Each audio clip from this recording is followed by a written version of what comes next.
그날 저희는 바람 좀 쐬자며 밖으로 나갔어요. 그러다 사소한 일로 싸우게 됐죠. 길에 차도 세운 채 말다툼을 하기 시작했어요. 그러다 분을 참지 못한 아내가 갑자기 차에서 내리더니 어디론가 가버렸어요. 그리고 이틀이 지났네요. 아내가 어디로 갔는지 그녀의 행방을 찾을 수가 없어요.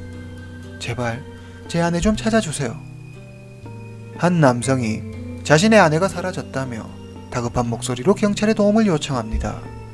그 후 이어진 경찰 조사에서 놀라운 사실이 밝혀지는데요. 도대체 무슨 일이 있었던 것일까요? 오늘은 일본 지바현 가시와시에서 일어난 비극에 대해 이야기해 보겠습니다. 일본 지바현, 일본 간토 지방 남동부에 위치한 도쿄도 동쪽에 인접한 현입니다. 사건 발생지 가시와시는 지바현 북서부에 있으며 인구 41만의 중소도시입니다. 오늘 이야기의 주인공 마이코는 1998년생으로 활발한 성격의 총명한 여성이었습니다. 2010년 22살의 마이코는 도쿄 여자대학을 졸업하고 가와이시에 있는 흥업은행에 취업합니다. 그녀는 같은 금융업에 종사하는 자신보다 7살 많은 야타니를 만나 사랑에 빠집니다. 2012년 2월 마이코 24세, 야타니 31세 두 사람은 2년간 연애하고 결혼에 꼴이 납니다. 그리고 가시와시에 보금자리를 마련해 두 사람만의 새로운 인생을 시작하죠. 결혼 5년 후 두 사람 사이에 딸이 한 명 태어납니다. 마이코는 육아에 전념하기 위해 다니던 직장을 그만두죠. 사랑스러운 딸의 존재는 이들 부부의 관계를 더 깊게 만들었습니다. 마이코는 페이스북에 그녀의 일상을 담은 사진을 자주 올렸는데 친구들이 모두 부러워할 정도로 매우 행복해 보였습니다. 그녀는 정말 행복했을까요? 어느 날 갑자기 마이코가 사라집니다. 그리고 누구도 그녀의 행방을 찾을 수 없었습니다. 순식간에 한 가정의 평화가 깨져버렸습니다. 도대체 무슨 일이 있었던 것일까요? 모두 2018년 3월 6일로 가보겠습니다. 2018년 3월 6일 화요일, 일본 지바현 가시와시 밤 9시 30분 지바현 가시와시 경찰서로 매우 초조한 얼굴을 한 남자가 들어옵니다. 그 남자의 이름은 야타니, 37세 은행원입니다. 그는 경찰관에게 이틀 전 자신의 아내 마이코가 호련히 사라져 버렸는데 계속 그녀를 찾아봤지만 도저히 찾을 수가 없다고 했습니다. 야타니는 사건 당일 상황을 다음과 같이 설명했습니다. 지금으로부터 이틀 전 3월 4일 오후, 야타니와 마이코는 함께 차를 타고 가시와시에서 6.5km 떨어진 아비코시로 향했습니다. 가는 길에 둘은 사소한 집안 문제로 언쟁을 벌였는데 갑자기 마이코가 크게 화를 내며 차에서 내리더니 편의점으로 뛰어들어갔습니다.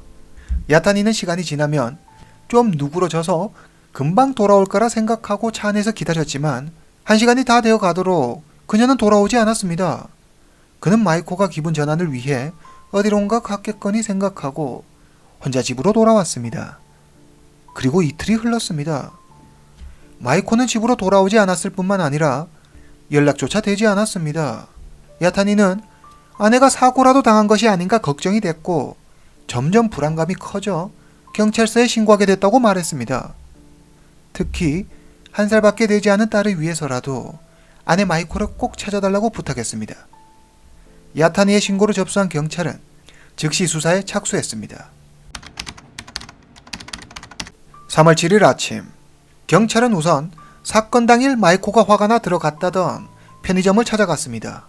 편의점 직원들에게 마이코의 사진을 보여주며 본 적이 있냐고 물었지만 마이코를 기억하는 직원은 단 한 명도 없었습니다.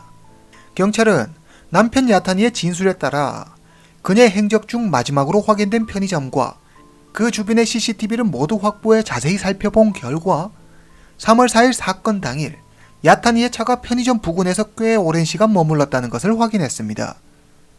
그런데 이상하게도 차 안에서 내리는 사람이 아무도 없었습니다. 편의점 안에 설치된 CCTV에도 편의점으로 들어오는 마이코의 모습을 전혀 찾을 수 없었습니다. 하지만 야타니는 그날 분명 마이코가 차에서 내려 편의점으로 들어갔다고 했습니다. 정말 이상하군요. 순간이동이라도 한 걸까요? 인근 CCTV 역시 확인해 봤지만 마이코의 모습은 보이지 않았습니다. 이를 수상히 여긴 경찰은 야타니를 주시하기 시작했습니다. 마이코가 사라진 뒤 야타니는 부부싸움을 하고 부인 마이코가 가출했다며 아내를 찾는 전단을 동네 곳곳에 붙이고 기차역, 백화점 등 사람들이 많이 모이는 장소로 가 직접 전단을 배포했습니다. 마이코, 키 150에서 155cm, 마른 체형, 검은색 긴 머리. 전단에는 마이코의 사진과 그녀가 사라진 장소, 사라지던 날 입었던 옷차림에 대한 설명과 야타니의 이메일 주소가 있습니다. 여기서 경찰은 수상한 점 하나를 발견합니다. 보통은 가족 연락처와 함께 경찰 연락처도 함께 적어야 어떤 단서를 제공하려는 사람이나 목격자가 나타날 경우 경찰이 그들과 빠르게 연락을 취해 사건을 해결할 수 있습니다. 그러나 야타니가 만든 전단 어디에도 경찰 연락처를 볼 수 없었습니다. 그저 야타니 자신의 연락처만 있을 뿐이었죠. 이런 야타니의 행동이 이상하다고 여긴 경찰은 야타니에 대한 의심을 키워갔습니다. 3월 9일, 마이코가 사라진 지 5일째 되는 날입니다. 경찰은 야타니와 마이코의 집을 수색하고 있었습니다. 그들은 금방 뭔가 이상하다고 느꼈습니다. 집 바닥이나 가구 등에 먼지가 하나도 없을 정도로 매우 깨끗했던 것입니다. 주방에도 조금의 기름때도 발견할 수 없었습니다. 경찰은 일반적으로 지문을 쉽게 발견할 수 있는 곳부터 지문 채취를 시작했지만 놀랍게도 집안 전체가 너무 깨끗해 지문은커녕 흔적 하나 찾을 수 없었습니다. 이에 야타니는 집안에서도 일회용 장갑을 늘 끼고 생활해야 할 정도로 아내의 심한 결벽증 때문일 거라고 했습니다. 물론 아예 가능성이 없는 이야기는 아니지만 지문은커녕 어떻게 조그만 흔적도 하나 없는지 이해되지 않았습니다. 경찰은 CCTV 영상 그리고 여러 단서에 의거해 하나의 결론을 끌어냅니다. 야타니가 거짓말을 하고 있다 라고 말이죠. 3월 12일, 마이코가 사라진 지 어느덧 8일이 흘렀습니다. 경찰은 이 사건이 분명 남편인 야타니와 관련이 있을 것이라 판단해 야타니를 용의선상에 올려놓고 그를 수사했습니다. 경찰의 계속되는 압박과 추궁에 견디지 못한 그는 자신이 한 일을 숨기기 위해 경찰에 거짓 진술을 했고 아내 마이코를 살해한 사람은 바로 자신이라며 자신의 범행 일체를 시인했습니다. 그럼 그날의 진실을 알아보겠습니다. 3월 4일 사건 당일, 야타니는 자신의 아내를 살해하기 위한 모든 준비를 마쳤습니다. 오후 12시 30분, 야타니와 마이코는 점심을 먹고 있었습니다. 야타니가 직접 만든 카레 덮밥입니다. 아주 맛있어 보이지만 사실 마이코의 카레에는 수면제가 들어있습니다. 강한 카레 냄새에 가려져 수면제가 들어있다는 사실을 까맣게 모르는 마이코는 자신의 카레덮밥을 남김없이 모두 먹습니다. 밥을 다 먹은 후 야타니는 마이코에게 같이 드라이브를 하자고 제안했고 마이코는 아무 의심 없이 흔쾌히 동의합니다. 두 사람은 드라이브 하기 전 먼저 한 살 난 딸을 마이코의 부모님 집에 맡깁니다. 그리고 아비코 씨를 향해 달립니다. 서서히 수면제의 효력이 나타나는 걸까요? 마이코는 어느새 깊은 잠에 빠졌습니다. 오후 3시, 마이코가 잠들자 야타니는 인적이 드문 곳에 차를 세웁니다. 그리고 주변에 사람이 없다는 것을 확인하고 밧줄을 꺼내 갑자기 마이코의 목을 조릅니다. 수면제를 먹고 깊은 잠에 빠진 마이코는 아무런 저항도 할 수 없었습니다. 그렇게 그녀는 자신의 남편 손에 죽고 맙니다. 그리고 야타니는 승용차로 30분 거리에 있는 자신의 부모님 집으로 갑니다. 야타니의 부모님 집은 마당이 딸린 단독주택입니다. 야타니는 부모님 집 마당 한쪽에 마이코를 묻어버립니다. 야타니가 모든 사실을 자백하고 경찰은 야타니의 진술에 따라 마이코의 유해를 야타니의 집 마당에서 발견했습니다. 야타니는 살인 및 유기 혐의로 경찰에 구속됩니다. 이렇게 사건은 마무리되는 듯 보였습니다. 하지만 경찰은 야타니의 부모 역시 뭔가 미심쩍다며 그들을 공범으로 의심했습니다. 마이코의 시신을 옮겨 마당에 묻는 작업이 혼자서 하기 힘들 뿐만 아니라 땅을 파고 묻는 과정에서 분명 큰 소리가 났을 텐데 야타니의 부모가 그 사실을 절대 모를 리가 없다는 것이었죠. 그래서 경찰은 야타니의 부모 역시 용의선상에 올려 수사했지만 명확한 증거를 찾을 수 없었습니다. 야타니 또한 부모님이 집에 안 계실 때 혼자 한 일이며 부모님은 이 일에 대해 전혀 알지 못한다며 그들의 범행을 부인했습니다. 그러나 경찰은 야타니의 진술을 믿지 않았습니다. 사건 당일 야타니의 부모 집에는 암 투병 중인 그녀의 어머니와 90세 고령의 할머니 이렇게 두 명이 있었습니다. 야타니의 아버지는 회사에 출근해 집에 없던 것으로 밝혀졌습니다. 집안에 두 사람이나 있었는데 혼자서 이 모든 일을 했다는 야타니의 진술은 왠지 더 믿기 힘들어 보입니다. 정말 집안에 있는 사람들에게 들키지 않고 마이코를 마당에 묻는 것이 가능할까요?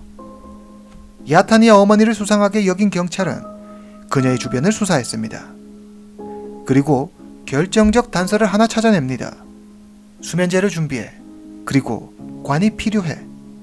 아들 야타니와 주고받은 문자 메시지였습니다. 이렇게 경찰의 수사망이 점점 좁혀오자 압박감을 견디지 못한 그녀는 결국 범행을 자백했습니다. 가정 불화가 있었어요. 집안 문제로 갈등을 빚다 아들이 술을 마시고 벌인 우발적인 일이었어요. 실수였죠. 아들이 이 사실을 제게 말했고 저는 제 아들의 죄를 감추기 위해 아들과 함께 마이코를 우리 집 마당에 묻었습니다. 2017년 마이코는 딸을 출산하고 심한 결벽증을 앓게 됩니다. 의학적으로 결벽증은 강박장애의 일종으로 마이코는 위생과 청결에 지나치게 집착하기 시작했고 더러운 것과의 접촉으로 인한 간염, 질병에 대해 과도한 불안과 두려움을 가졌습니다. 마이코는 평소 야타니에게 계속해서 청소를 하고 손을 씻도록 요구했고 물건을 만질 때는 집안에서도 일회용 장갑을 꼭 끼게 했습니다. 이런 생활이 계속 반복되자 야타니는 견딜 수 없는 극심한 스트레스에 시달렸습니다. 마이코의 결벽증을 치료하기 위해 신경정신과 치료를 받았지만 아무런 효과가 없었습니다. 그녀의 증상은 점점 악화되었고 야타니의 분노는 더 이상 통제할 수 없을 정도로 커졌습니다. 더 이상 참을 수 없었던 야타니는 마이코를 살해하기로 하고 자신의 어머니에게 도움을 청합니다. 처음에는 아들을 만류하던 야타니의 어머니도 병으로 어차피 죽을 날이 얼마 남지 않은 시점에 자식을 위해서 마지막으로 무엇이라도 해야 한다는 생각 때문이었을까요? 결국 아들을 돕기로 합니다. 2018년 3월 2일 오후 수면제를 구매하고 야타니의 아버지가 출근한 틈을 타 마당을 미리 파 구멍을 파놓은 다음 미리 사둔 관을 그곳에 넣어둡니다. 2일 후 3월 4일 야타니의 계획대로 범행을 실행합니다. 마이코를 살해하고 그녀의 시신을 부모님의 집으로 옮겨왔고 두 사람은 와이프이자 며느리였던 그녀를 마당에 묻어버립니다. 3월 6일 야타니는 부부싸움을 하고 아내가 사라졌다며 경찰에 거짓 신고를 합니다. 사건 발생 15개월 후 2019년 5월 22일 본 사건에 대한 재판이 시작됐습니다. 법정에선 야타니는 아내의 결벽증은 걷잡을 수 없이 심해져 자신이 감당할 수 있는 상태가 아니었으며 1살밖에 되지 않은 딸에게까지 손찌검을 하는 아내를 보고 딸을 보호해야겠다는 마음에 다음과 같은 범죄를 저질렀다고 했습니다. 변호인 측은 야타니가 아내의 영향으로 우울증에 시달렸으며 자신을 제대로 컨트롤할 수 있는 상태가 아니었다며 심신미약을 주장했습니다. 그러나 검찰은 마이코가 딸에게 위해를 가했다는 어떠한 증거도 없으며 부부간의 갈등을 해결할 수 있는 다른 방법을 시도하지 않고 아내를 죽음에 이르게 한 것은 생명의 존엄을 짓밟는 행위이며 이것은 명백한 범죄라고 반박했습니다. 2019년 6월 15일 법원은 피고 야타니에게 고의에 의한 살인죄로 징역 15년형을, 공범인 그의 어머니에게는 징역 7년형을 선고합니다. 야타니는 도쿄의 은행원으로 회사 홍보 영상에도 나올 정도로 촉망받는 유능한 엘리트 직원이었지만 자신의 가정과 사랑하는 사람을 지키지 못하고 극단적인 방법을 선택함으로써 그의 인생은 그렇게 끝나버렸습니다. 인간은 불완전한 존재입니다. 서로 간의 부족함과 아픔을 알아주면 이해와 사랑으로 감싸줄 수 있는 따뜻한 세상이 되었으면 좋겠습니다. 오늘 이야기는 여기까지입니다.